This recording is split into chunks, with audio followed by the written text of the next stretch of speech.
축복합니다. 사랑합니다. 네, 오늘 어버이 주일입니다. 하늘 아버지 되시는 하나님께 먼저 감사하는 시간 되시면 좋겠고요. 또 육신의 부모님께도 또 그 은혜도 기억하면서 감사하는 시간 되시기를 바랍니다. 들어오시다가 우리 카네이션들 받으셨죠? 네, 교회 학교에서 우리 준비를 했는데 혹시 못 받으신 분들은 꼭 나가시다가 하나씩 받아가시기를 바랍니다. 우리 교회가 이렇게 어버이 주일에는 또 이렇게 우리 아이들이 또 꽃도 달아드리고 또 오늘 오후에는 또 유치부 아이들이 또 헌신 예배 드리면서 하나님 앞에 또 어린아이로 또 이렇게 하나님 앞에 영광 돌리는 시간인데요. 즐거운 또 하나님께 영광 돌리는 그런 귀한 예배의 시간 되시기를 바랍니다. 요즘 우리 교회는 창세기 말씀을 묵상하면서 아브라함의 모습을 함께 보고 있는데요. 오늘 어버이 주일을 맞이해서 아브라함을 아버지의 관점에서 한번 조명해 보려고 합니다. 이삭에게 아버지, 아브라함은 어떤 아버지였을까요? 사실 이삭이 태어난 후보다는 그 전에 있었던 일이 훨씬 더 많았습니다. 그렇다고 해서 이삭이 태어나기 전의 일들은 아버지로서의 그 역할과 모습은 아니다 이렇게 말할 수 있을까요? 아버지는 자녀가 태어나기 전부터 이미 아버지로 살고 있는 것이죠. 자녀가 태어나야 아버지인 것이 아니라 태어나기 전부터 이미 아버지의 역할은 시작이 된 것입니다. 특히 아브라함에게는 더 그랬는데요. 왜냐하면 하나님이 주신 약속은 아브라함에게만 주신 약속이 아니기 때문입니다. 그 자손들에게도 주신 약속이기 때문인데요. 가나안 땅도 아브라함에게만 주신 것이 아니라 그 자손들에게도 주신 땅이었기 때문입니다. 창세기 13장 15절 말씀입니다. 보이는 땅을 내가 너와 내 자손에게 주리니 영원히 이르리라. 하나님이 약속 주실 때 꼭 이렇게 말합니다. 이 땅을 너한테 준다 이게 아니고 너와 내 자손에게 주신다고 분명히 약속하실 때마다 그렇게 말씀하셨기 때문이죠.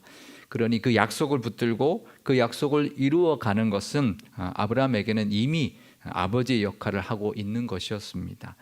아버지로서 아브라함은 어땠을까요? 참 고생도 많았고 왜냐하면 고향을 떠나왔고요. 또 믿음의 첫 1세대로서 참 많은 시행착오도 겪었습니다. 아들 이삭의 입장에서 보면 어머니 사라를 누이라고 그랬다가 잃어버릴 뻔한 적이 2번이나 있었고 그러니 자기는 태어나지도 못할 뻔했던 적도 있었던 것이고요. 또 하나님의 약속을 끝까지 기다리지 못해서 이복형인 이스마엘을 낳아서 가정 불화의 불씨까지 만들었던 아버지였습니다. 그래도 과연 그 누가 그 아브라함을 뭐라고 할 수 있을까요? 누가 아브라함보다 더 아버지 역할을 잘했다라고 장담할 수 있는 아버지가 있을까요? 실수 하나 없이 아무런 갈등 없이 가정을 잘 이끌었다고 장담할 만한 아버지가 과연 얼마나 있을까요? 아브라함의 입장에서도 참 쉽지 않은 길이었습니다. 특히 믿음의 1세대였기 때문에 믿음의 1세대라는 것이 자신의 믿음뿐만 아니라 그 믿음을 지키고 그 믿음을 또 이어가게 만드는 역할을 배운 적이 없잖아요. 그러니 누구도 가르쳐주지 않았으니 그 믿음의 아버지 역할을 참 힘들었을 겁니다. 그러니 실수는 당연한 것이고 부족할 때가 있는 것도 당연했을 겁니다. 우리가 그런 말을 하죠. 부모가 처음이라서 그래. 우리가 특히 첫 아이들에게는 그런 마음이 있지 않나요? 둘째는 이쁜데 그냥 마냥 이쁜데 첫째는 좀 미안한 마음도 들고 좀 애틋한 마음이 드는 것이 첫째입니다. 왜냐하면 우리가 부모가 처음이라서 서툴렀었고 또 실수한 적도 있었고 잘 못해준 적도 참 많았기 때문에 첫애를 대할 때마다 속에서 참 애틋한 마음이 들 수밖에 없는데요. 그래도 이 아브라함은 믿음으로 가정을 잘 이끌었던 가장이었고 아들 이삭을 위해서 든든하게 그 길을 열어준 아버지였습니다. 그렇게 보면 아브라함은 그래도 참 괜찮은 아버지였습니다. 완벽하진 않았어도 그만하면 참 괜찮은 아버지였는데요. 왜냐하면 아들 이삭에게는 그 이삭을 위해서 경제적인 기반도 잘 닦아주었고 관계적인 기반뿐만 아니라 믿음의 기반도 잘 닦아준 아버지였기 때문입니다. 이삭은 그 아버지 아브라함이 닦아놓은 그 길 덕분에 아버지 때보다 훨씬 더 순탄하게 인생을 살았다는 것을 우리가 성경을 통해 알 수가 있습니다. 자녀를 위해서는 그 아버지의 역할 중에서 경제적인 기반을 닦아주는 것은 매우 중요합니다. 자녀가 고생하지 않고 편안하게 살 수 있도록 해주는 것이 아버지 역할 중에서 요즘도 중요한 역할이지만 그 당시는 더욱더 중요한 아버지의 역할이었기 때문인데요. 아브라함은 매우 성실한 아버지였습니다. 목축업을 하면서 가족을 잘 부양했고요. 가뭄이 왔을 때 애굽으로 내려간 것도 사실 자기만 살겠다고 간 것은 아니죠. 가정과 가족을 지키기 위해서 내린 결정이었습니다. 그런데 아내 사라를 누이라고 속여서 잃을 뻔했죠. 하지만 하나님의 도우심으로 아내를 되찾았습니다. 근데 그때 그 과정에서 많은 재물을 하나님이 얻게 해주셨습니다. 그 재물이 아브라함이 노력해서 얻은 것은 아니지만 그래도 아브라함이 가장으로서 하나님이 은혜를 주셔서 그 과정 가운데 많은 재물을 얻게 해서 또 경제적인 안정과 부를 마련하게 해 주셨던 것이죠. 아브라함이 한 건 아니지만 그래도 아버지로서 아브라함에게 하나님이 베풀어 주신 그 역할을 잘 감당한 것이죠. 또 아브라함이 왜 그랬는지는 모르지만 그 이후에도 한번 그랄로 내려가서 또 아내를 누이라고 속였다가 그랄 왕 아비멜렉에게 또 빼앗기는 또 상황이 벌어졌는데요. 그때도 다행히 하나님께서 아비멜렉의 꿈에 나타나시고 사라가 아브라함의 아내라는 것을 알려주셔서 사라를 잘 돌려받게 되었습니다. 그런데 그때도 아비멜렉이 아브라함에게 사라를 돌려줄 때 많은 재물을 함께 보냈습니다. 창세기 20장 14절과 16절 말씀입니다. 아비멜렉이 양과 소와 종들을 이끌어 아브라함에게 주고 그의 아내 사라도 그에게 돌려보내고 사라에게 이르되 내가 은 1,000개를 내 오라비에게 주어서 그것으로 너와 함께 한 여러 사람 앞에서 내 수치를 가리게 하였노니 내 일이 다 해결되었느니라. 그러니까 사실 아비멜렉이 사라 데려갈 때도 아마 예물을 줬을 겁니다. 근데 사라를 돌려주면서도 양과 소와 종들을 주었고 사라에게는 은 1,000개를 주었다라는 거죠. 그러니까 이제 뭐 잘한 건 아니지만 그걸 통해서 어쨌든 많은 재물을 또 다시 얻게 되었습니다. 사라 입장에서는 어땠을까요? 참 못 믿을 남편 아닌가요? 뭐 이런 남편이 다 있나? 한 번도 아니고 2번씩이나, 그죠? 처음에 누이라고 그럴 수 있어요, 그죠? 뭐 그래서 이제 안전하게 뭐 이제 보내려고 그럴 수 있지만 아비멜렉이 아내로 데려가려고 할 때는 그래도 말했어야 되지 않을까요? 사실 내 아내입니다, 이렇게 말했어야 되지 않을까요? 근데 자기 목숨 지키겠다고 그때도 아무 말하지 않고 그냥 아내를 내주었습니다. 한 번도 아니고 2번씩이나요. 어떻게 이런 남편을 믿고 살까 그러지 않았을까요, 사라가? 근데요, 사실 이때가 언제냐면 하나님이 찾아오셔서 내년에 사라에게 아들이 있을 것이다 라고 약속해 준 때였거든요. 그러니까 어쩌면 그때 사라가 이미 이삭을 임신하고 있었을지도 모릅니다. 임신 기간이 280일, 약 10개월 정도 되잖아요. 그러니까 하나님이 소돔과 고모라를 멸하러 오셨을 때 분명히 뭐라고 하셨냐면 내년 이맘때에 아들이 태어날 거다. 그러니까 1년 정도 남았다 이렇게 말한 거죠. 근데 임신 기간이 10개월인데 그 이후에 그랄로 갔으니 어쩌면 이삭을 임신하고 있었을지도 모릅니다. 뭐 임신했든 안 했든 어쨌든 간에 그 남편 이제 사라로부터 이제 아들이 태어날 것이라는 약속을 받았는데 근데도 그 아내를 아무 말도 못하고 그냥 내어주고 있는 남편인 거죠. 남편으로서는 참 빵점인 것 같아요. 내가 어떻게 이런 남편을 믿고 이 먼 길을 왔나. 내 고향 갈대 우를 떠나서 남편 하나 믿고 왔는데 어떻게 이럴 수가 있나 싶었을 겁니다. 그런데요, 그래도 그 과정을 통해서 아브라함의 가정은 또 많은 재물을 얻게 되었습니다. 아내 사라에게는 실망스러운 과정이었지만 그래도 아들 이삭을 위해서는 경제적인 기반을 아주 탄탄하게 닦아주는 계기가 되었던 거죠. 지금 제가 아브라함이 절대 잘했다고 말하는 게 아닙니다. 오해하지 마십시오. 하지만 그런 실수와 그런 과정을 통해서도 아버지의 역할 중에 하나였던 경제적인 기반을 닦을 수 있도록 하나님이 도와주신 것이죠. 아내에겐 몰라도 그래도 아들에게는 그 역할은 참 잘한 그런 아버지였던 것입니다. 그 당시의 경제력은 아버지의 역할이죠. 아들은 그래서 아들 이삭은 정말 부유한 족장의 아들로 태어날 수 있게 만들어 주신 하나님의 은혜였습니다. 그러니까 아버지로서의 그 경제적인 기반의 역할은 잘 감당했던 것이죠. 그 일 후에 아들 이삭이 태어났고요.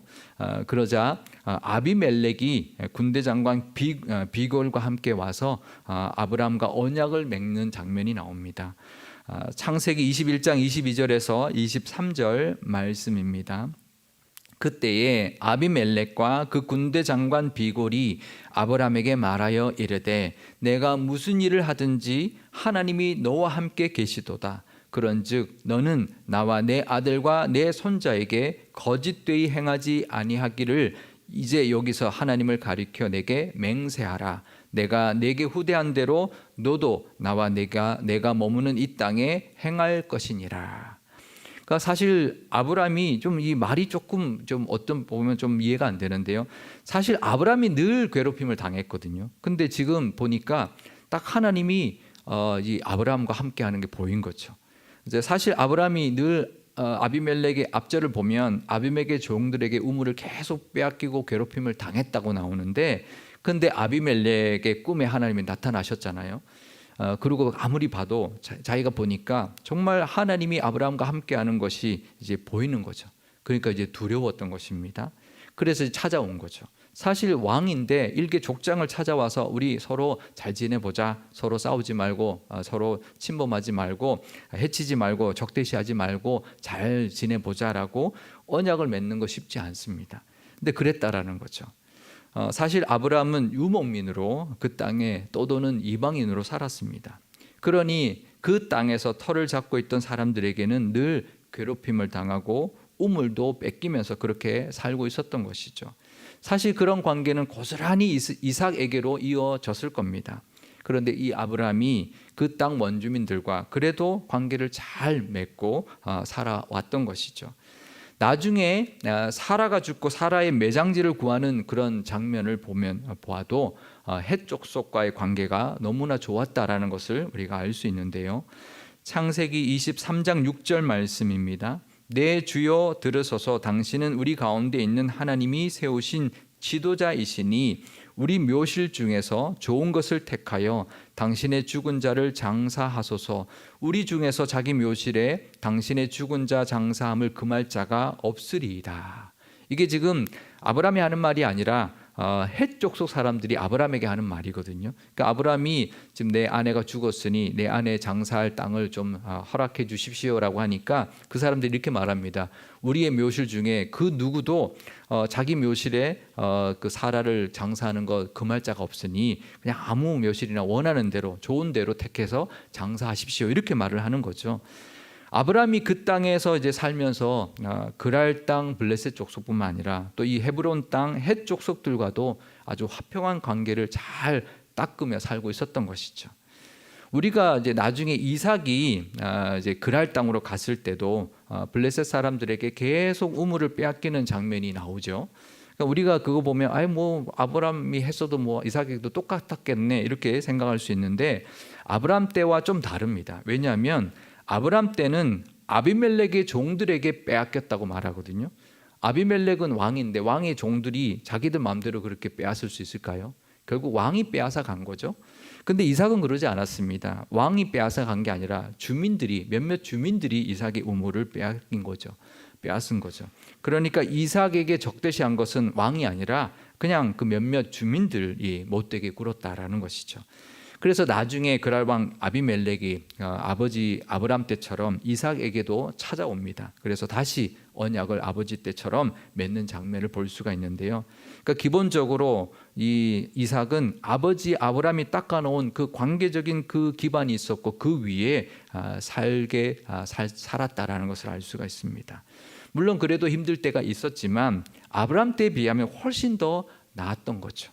그리고 그때 외에는 이삭이 정말 큰 위협이나 뭐 어떤 갈등 없이 그 땅에서 평생을 살았다는 것을 우리가 알 수 있습니다. 다 아버지 아브라함이 닦아놓았던 관계들 덕분인 거죠. 그런데요, 이런 경제적인 기반, 관계적인 기반보다 더 중요한 아버지의 역할이 있습니다. 그것은 바로 믿음의 아버지로서 믿음의 기반을 닦아주는 것이죠. 믿음의 1세대 아버지는 참 쉽지 않습니다. 그 역할 너무나 잘해준 아버지 바로 아브라함이었습니다. 나중에 이삭이 좀 나이가 들었을 때 하나님이 찾아오시죠. 대충 그때 이삭의 나이를 학자들은 한 15, 6세 정도로 보고 있는데요. 하나님이 아브라함에게 이렇게 말합니다. 그 독자 이삭을 모리아 산에 가서 번제로 바쳐라. 그렇게 말합니다. 주실 때는 언제고 다시 또 주기라고 하십니다.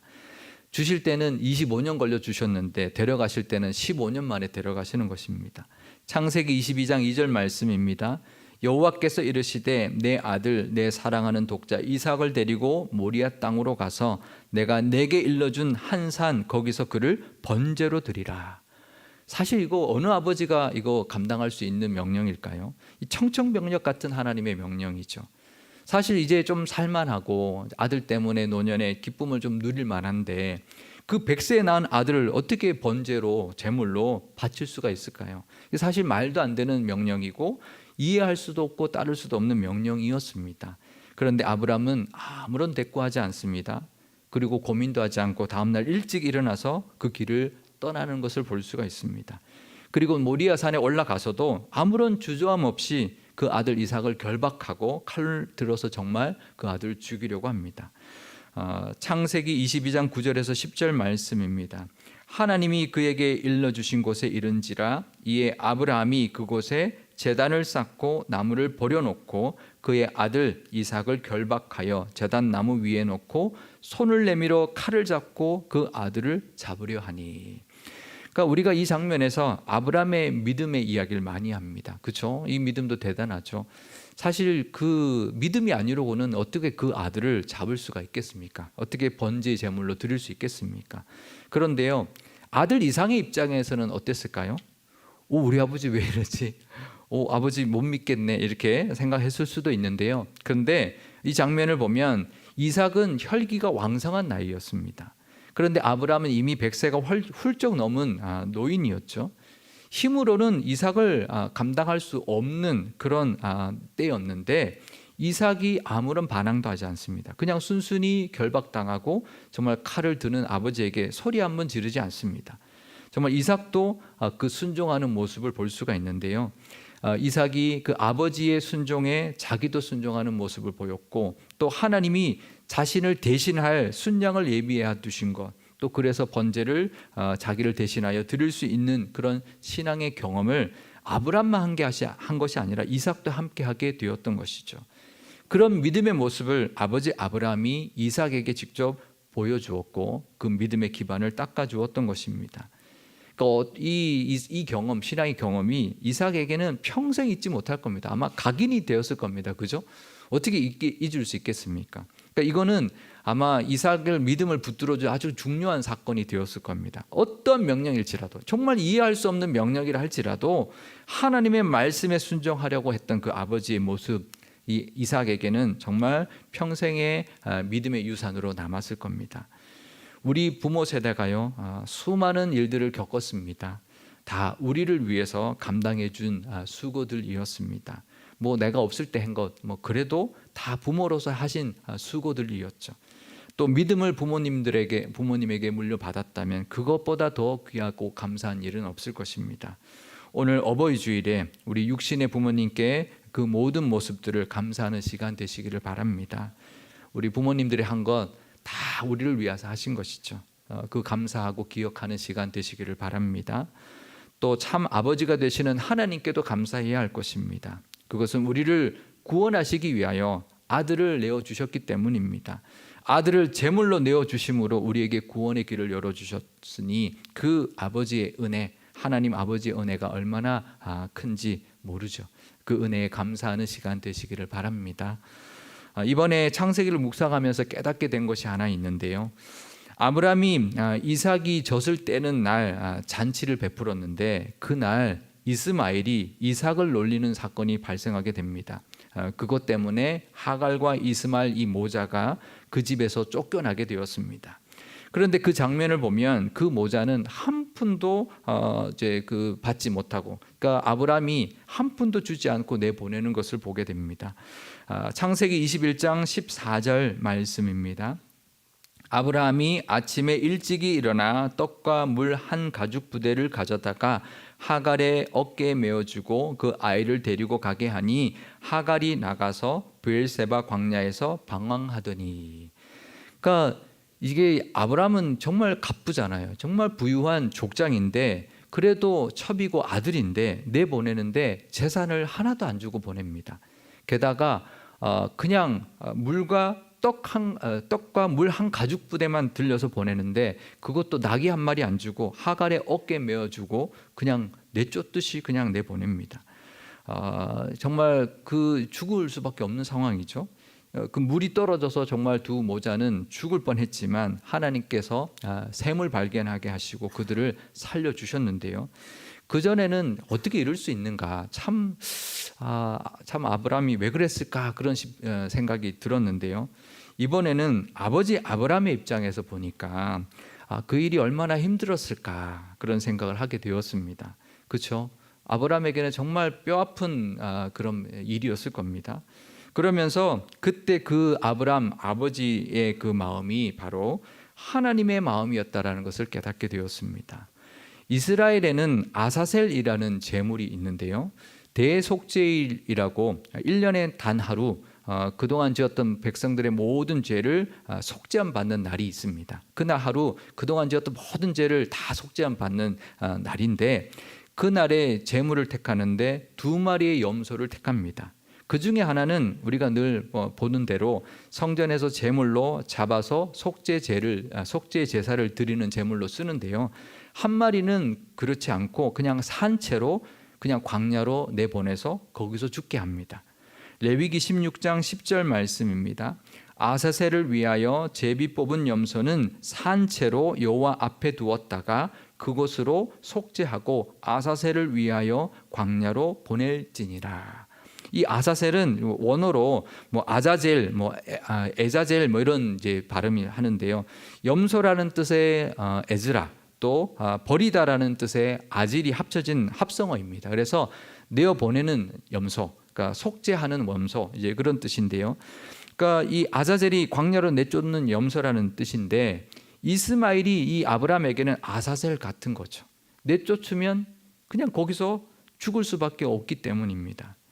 아내 사라가 하라고 하니까 또 하나님이 사라의 말대로 하라고 하니까 어쩔 수 없이 하긴 했지만 아버지로서는 정말 힘든 일이었을 겁니다. 어느 아버지가 그래도 자기 아들인데 죽으라고 그렇게 내보낼 수 있을까요? 그런데 그 이스마엘을 내쫓은 건 누구를 위한 것일까요? 이삭을 위한 것이죠. 이삭이 더 이상은 그 어떤 갈등과 위협도 없이 살게 하려고 내린 뼈아픈 아버지의 결정이었습니다.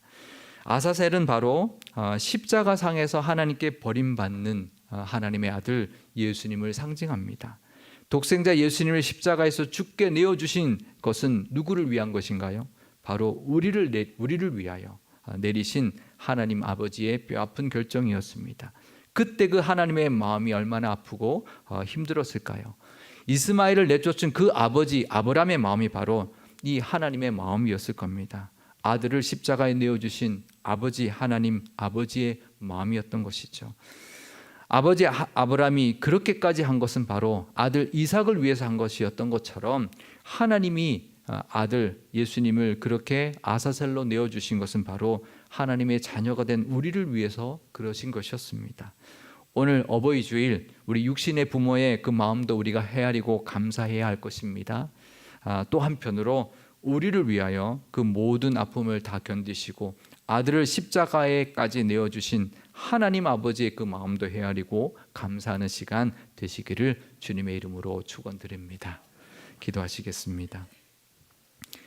우리를 자녀 삼아 주신 하나님 아버지, 우리를 자녀 삼아 주신 그 은혜도 감사한데 우리를 구원하시기 위하여 독생자 예수님을 십자가의 제물로 내어 주셨으니 그 은혜가 얼마나 감사한지요.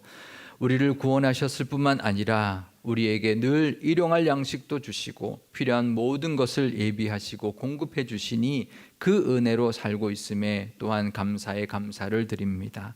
또한 믿음으로 살아갈 때 함께 위로하고 힘이 되며 서로 사랑할 믿음의 공동체도 허락해 주셨으니 또한 감사드립니다. 아브라함이 아버지로서 아들 이삭을 위하여 많은 일을 감당했듯이 하나님께서도 자녀된 우리를 위하여 많은 은혜를 베풀고 계십니다. 그 또한 감사드립니다. 오늘 어버이 주일을 맞이하여 하늘의 아버지이신 하나님께 감사하게 하시고 육신의 부모의 은혜도 기억하며 감사하게 하옵소서. 또 우리 교회를 위하여 많은 수고를 해주신 교회의 부모님 같은 어르신들을 위해서도 감사하고 기도하는 시간이 되게 하옵소서. 우리를 위하여 친히 아사셀 같이 되어주신 우리 구주 예수님의 이름으로 기도드리옵나이다. 아멘.